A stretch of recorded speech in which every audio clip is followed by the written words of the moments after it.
अपने आत्माओं, आप जी तो अभी बालक हो जाते मार्ग के, आपने तो अटपट सुन रखी नकली संतों की, और अब आपको ज्ञान सुन पता चलेगा। जैसे आप जी को एक अमेरिका की भविष्यवक्ता, अमेरिका की फ्लोरेंस की भविष्यवाणी सुनाई थी पिछले सत्संग में,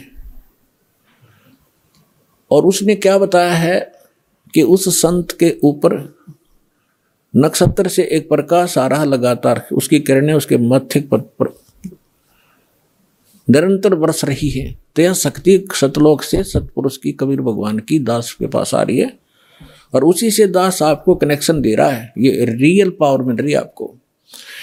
फिर वो क्या बताती है कि उसका चेहरा जब मैं देखती हूँ जैसे उसके चारों तरफ सूर्य उदय हो रहे हों। इस शरीर के अंदर एक और बॉडी है। जिन भी महापुरुषों को लेकर गए उनके इस यहाँ की बॉडी यहीं छोड़ गए, अंदर ऐसा ही शरीर है। वो ओरिजिनल यानी तो भक्ति से संग्रहित, भक्ति से चार्जड है वो। तो जैसे एक सर्प कांचली छोड़ देता है, अपने ऊपर की कैंचली त्याग जाता है, वह सर्प जैसी होती है, लेकिन वो सर्प न्यारा है। ऐसे ही शरीर के अंदर ओरिजिनल जो बॉडी है वो अलग है, और उसका प्रकाश फिर उस सूक्ष्म शरीर से बाहर झलकता है। इसके बारे में गरीबदास जी कहते हैं, देही को सतगुरु कहें, ये सब धुंधर ज्ञाने, चार दाग आता नहीं, वाको सतगुरु जाने। इस शरीर की, इस बॉडी को सतगुरु जो मान रहे हैं वो तो अभी बालक है। इसके अंदर जो और शरीर युक्त वो सतगुरु है, वो मरता नहीं कभी। चार प्रकार के दाग हैं। अंतिम संस्कार चार प्रकार से किया जा रहा अपने यहाँ पर। एक तो दफना देते हैं, मिट्टी में गाड़ देते हैं ईसाई और मुसलमान भाई, और हिंदू और सिख संस्कार कर देते हैं। कुछ ऐसे हैं जो जल प्रवाह कर देते हैं उसको, मच्छी कीड़े मकोड़े खाकर उसके शरीर को दबा देंगे। और कुछ क्या करते हैं, एक मचान बना देते हैं ऊंचा, उस शव को उस पर डाल देते हैं, पशु पक्षी ऊपर के पक्षी आदि खा लेते हैं। तो चार प्रकार से अंतिम संस्कार यानी दाग दिया जाता है। तो परमात्मा कहते हैं, गरीबदास साहिब जी कहते हैं, इस देही को सतगुरु कहें, ये सब धुंधर ज्ञान, और चार दाग आता नहीं, वाकु सतगुरु जान। तो यहाँ क्या बता रहे हैं कि परमात्मा जब ऊपर लेकर गए गरीबदास जी को, तो परमेश्वर के शरीर से वहां जब उसने देखा ऐसी चमक थी, और धर्मराज अपने सिंहासन पर विराजमान था, न्यायाधीश। परमात्मा वहां प्रवेश किया, एकदम वो कुर्सी छोड़कर खड़ा हो गया, सिंहासन छोड़कर, और ऐसे जैसे एक उच्च अधिकारी के सामने बहुत निम्न सत्र का अधिकारी करबद्ध होकर के सावधान हो जाता है, और वो डांट लगाता है। उच्च अधिकारी छोटे अधिकारी को अपना आदेश देता है अपनी लैंग्वेज में, और वो सब स्वीकार्य करता है, जो एक शिष्टाचार होता है।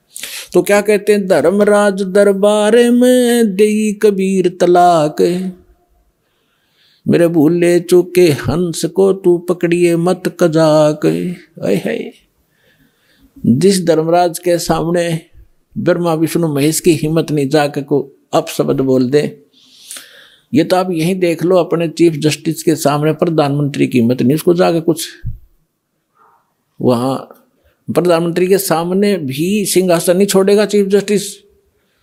हाँ, राष्ट्रपति जब जाएगा उसने पद छोड़ना पड़ेगा राष्ट्रपति के लिए। हमारे राष्ट्रपति इतने सर्वमान्य होते हैं।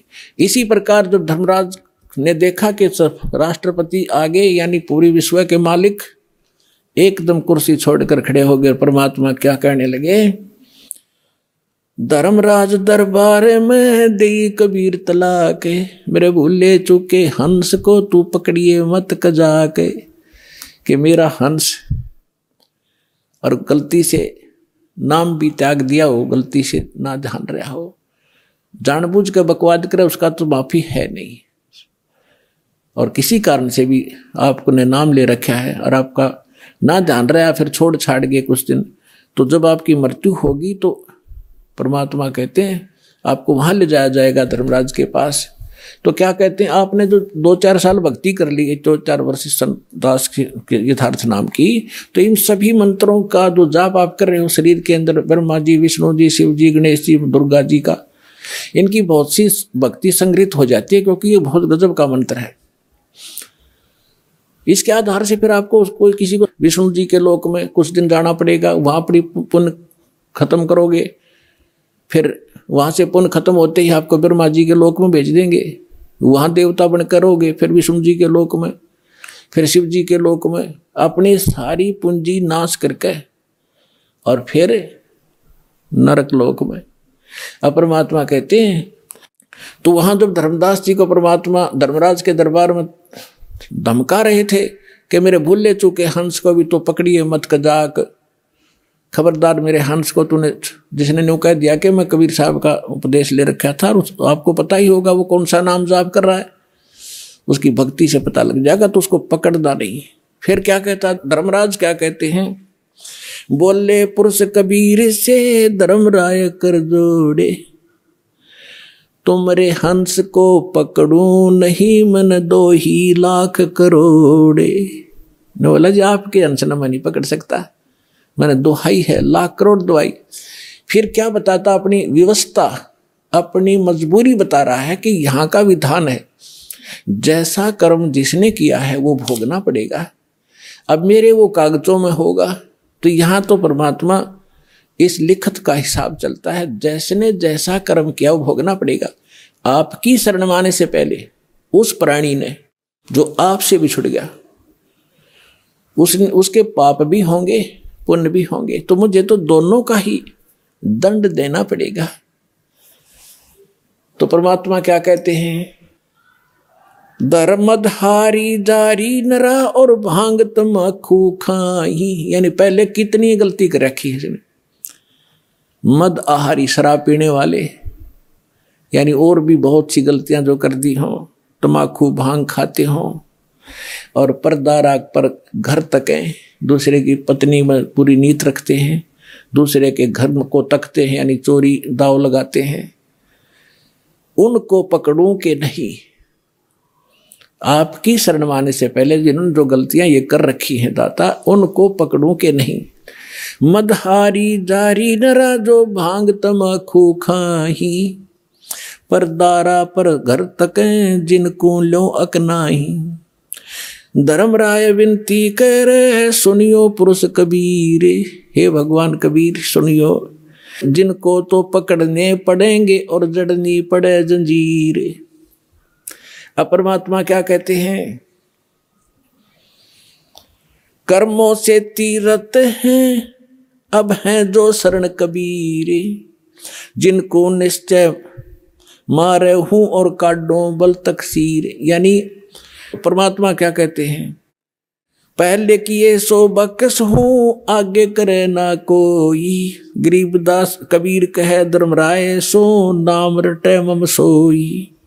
ये कर्म वरम ब्रह्मंड के मैं पल में करहूं नेश, जिन हमरी दो ही दई सो करो हमारे पेश। अपने आत्माओं अध्यात्म ज्ञान का तभी छींट भी नहीं थे अपने पास। इस जैसे आप देखते हो प्रत्येक देश में, प्रत्येक देश का एक राजदूत भवन होता है, ऐसे ही परमात्मा ने प्रत्येक ब्रह्मांड में अपना एक राजदूत भवन बना रखा है।